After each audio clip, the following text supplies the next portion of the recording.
Winona at Sebastian, dalawang tao na nagkataong umibig sa isa't isa sa internet.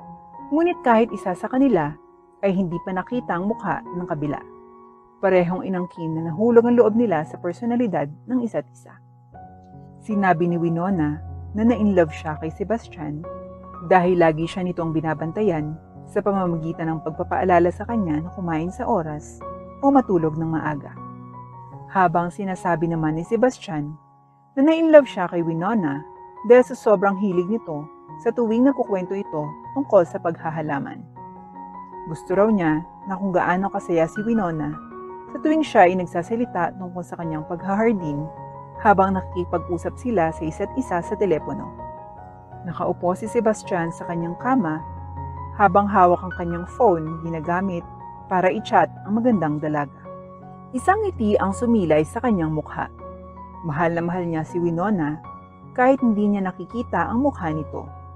Kung gugustuhin niya, madali siyang makakalakap ng impormasyon tungkol sa dalaga at makakakuha ng larawan ng mukha nito dahil mayaman siya at kayang-kaya niya iyon. Ngunit iginagalang niya ang privacy ng babae at matyagang naghintay hanggang sa pagsang-ayon ni Winona na ipakita ang mukha nito. Napahawak ng mahigpit si Sebastian sa kanyang dibdib, ngunit may alinlangan sa kanyang isipan. Naalala niya ang mga nakalipas na karanasan niya sa pagmamahal at sabihin na lang natin na lahat ng relasyon niya ay hindi ganoon kaganda. Agad na tumakas ang kanyang mga manliligaw na nakilala niya sa isang dating app nang makita niya ang mukha ni Sebastian matapos silang magkasundo na makipagkita sa isa't isa. Hindi naman ganun kagwapo si Sebastian, pero katamtaman lang ang itsura niya. Pagkatapos ng karanasang iyon, naging insecure si Sebastian sa kanyang mukha at nagpa siya na huwag maglagay ng profile picture sa kanyang dating app profile. Ang kanyang pangalawang karanasan sa isa pang manliligaw ay kasama ang isang batang babae na ipinakilala sa kanya ng kanyang kaibigan sa isang party. Naging maayos naman ito sandali. Ngunit nahuli ni Sebastian ang dalaga na hinahalikan ng parehong lalaking nagpakilala ng dalaga sa kanya. Nasaktan si Sebastian at naramdamang pinagtaksilan siya sa oras na iyon. Ang kanyang ikatlong karanasan ay isang babae sa isa pang dating app. Ang babae ay isang napakalaking flirt. Parating inaasar o pinupuri ng dalaga sa Sebastian na akala ng guy ay genuine love. Pero makalipas ang ilang linggong pag-uusap, ay biglang hindi na nag-reply ang dalaga. At pagkaraan ng ilang sandali, tuluyang nawala sa app ang profile ng dalaga na parang wala siya doon. Labis na nadismaya si Sebastian sa unang tatlo, ngunit nagbago ang lahat nang makilala niya ang pang-apat na si Winona. Hindi nakilala ni Sebastian si Winona sa anumang dating app. Nagkakilala ang dalawa dahil sa isang tweet sa Twitter kung saan pareho sila ng opinyon tungkol sa isang political matter. Mula doon, nagkausap sila na nagsimula sa political issues hanggang sa naging sweet sa kanilang mga pinag-uusapan. Matapos ang ilang buwang pag-uusap at pagtawag sa isa't isa, sa wakas ay inamin ng dalawa na sila ay nahulog na sa isa't isa. Matapos ang ilang buwan na hindi alam ang itsura ng isa't isa, sa wakas ay nagpa siyang dalawa na magkita. Hindi nakatira sa iisang country, sina Winona at Sebastian. Ngunit dahil mahal na mahal ni Sebastian si Winona, nagpa siyang mag-book ng mga tiket at iniwan ang kumpanya sa kanyang ama na walang ginagawa at isa ng retiradong lalaki. Dahil wala siyang ginagawa, ang ama ni Sebastian ay perpekto para sa trabaho.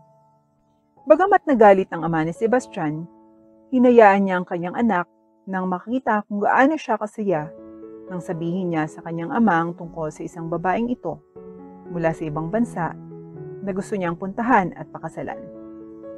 Sa parehong araw, nagpabook si Sebastian ng mga tiket at pumunta sa bansang tinitirhan ni Winona. Napabuntong hininga si Sebastian habang inilapag ang kanyang telepono sa mesa at ibinagsak ang sarili sa kama. Mahal na mahal niya si Winona at pinagkakatiwalaan niya ito. Ngunit nagkaroon siya ng masamang karanasan sa pag-ibig, kaya kinakabahan siya at nababalisa kung ito ay magiging katulad ng iba. Kaya't napagdesisyonan ni Sebastian na kuhanan ng sarili at ipinadala kay Winona. Gusto niyang makasigurado na hindi tatakas si Winona.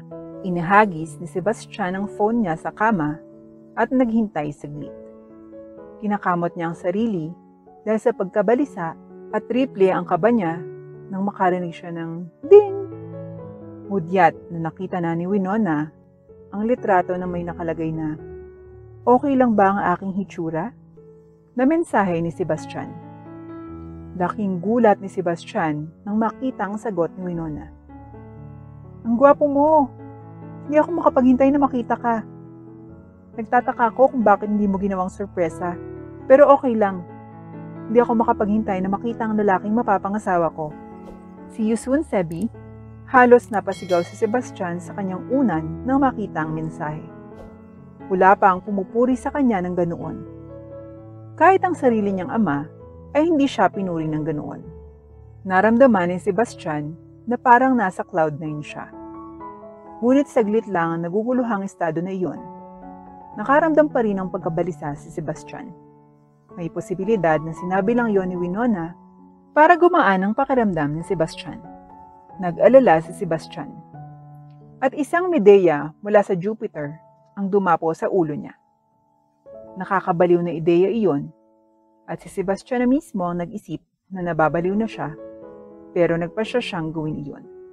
Magpapanggap siya na baldado para makita kung si Winona ay mananatili ba o lilisan. Gusto ni Sebastian na lumisan ang kanyang pagdududa. 3 araw matapos dumating si Sebastian sa bansang tinitirhan ni Winona, sa wakas, ay napagdesisyon na nilang magkita. Kinakabahang umupo si Sebastian sa isang wheelchair na binili niya para sa kanyang nakababaliw na plano.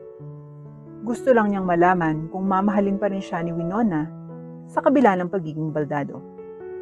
Sasabihin niya naman kay Winona ang totoo pag nakumpirma na niya na hindi siya sasaktan ng babae. "Sebi, ikaw ba yan?" sabi ng nasa likod ni Sebastian. Nakilala niya ang boses at pinagpapawisan siya ng sandaling iyon. Dahan-dahang lumingon si Sebastian at narito, nakatayo si Winona. Siya ay napakaganda. Ito ang unang naisip na Sebastian habang nakatingin sa Diyos ang nakatayo sa harapan niya. "Hey, oo ako ito. Sebastian, kinagagala kitang makilala, Winnie," sabi ni Sebastian habang inilahad ang kamay para makipagkamay kay Winona, habang nanatili itong nakaupo sa wheelchair. Siyempre, hindi nakaalis sa pansin ng mga mata ni Winona ang estado niya. "Ako'y humihingi ng paumanhin. Kung kailangan mo akong makitang ganito, kung nahihiya kang tumabi sa isang baldado na tulad ko, pwede ka nang umalis na. I don't mind," sabi ni Sebastian habang tumatawa. Agad na kinawaya ni Winona ang kanyang mga braso habang tinatanggihan ang mga sinasabi ni Sebastian. "Hindi, ibig kong sabihin, hindi ako nabigo na makita ka. Nagtataka lang ako kung anong nangyari." Nag-aalalang sabi ni Winona habang nakaupo sa bench sa tabi ng wheelchair ni Sebastian. Nagulat si Sebastian at naramdaman niya ang mga paru-paro na sumasayaw sa kanyang tiyan. Si Winona ay talagang isang magandang babae at napakabait din ito. "Aksidente," sagot ni Sebastian habang nakatingin sa gilid. "Naiintindihan ko. Ako'y humihingi ng paumanhin. Kinakailangan mong pagdaanan yun," sabi ni Winona habang inaalo ang lalaking balak niyang pakasalan. "Ayos lang, Winnie. Salamat," nakangiting sabi ni Sebastian. "Ngayon ay sa wakas, nakilala ko na ang gwapong balak kong pakasalan. May gusto ka bang puntahan ngayon?" sabi ni Winona habang tumatayo at hawak ang handle ng wheelchair ni Sebastian. Nag-init ang pakiramdam ni Sebastian sa mabait na kilos ni Winona. "Saan mo gustong pumunta madalas? Gusto kong makita kung saang lugar ang gusto mong bisitahin na magiging asawa ko." Nakangiting sagot ni Sebastian at ngumiti din si Winona. "Kung hahayaan mo akong magdesisyon, alam ko na ang perpektong lugar.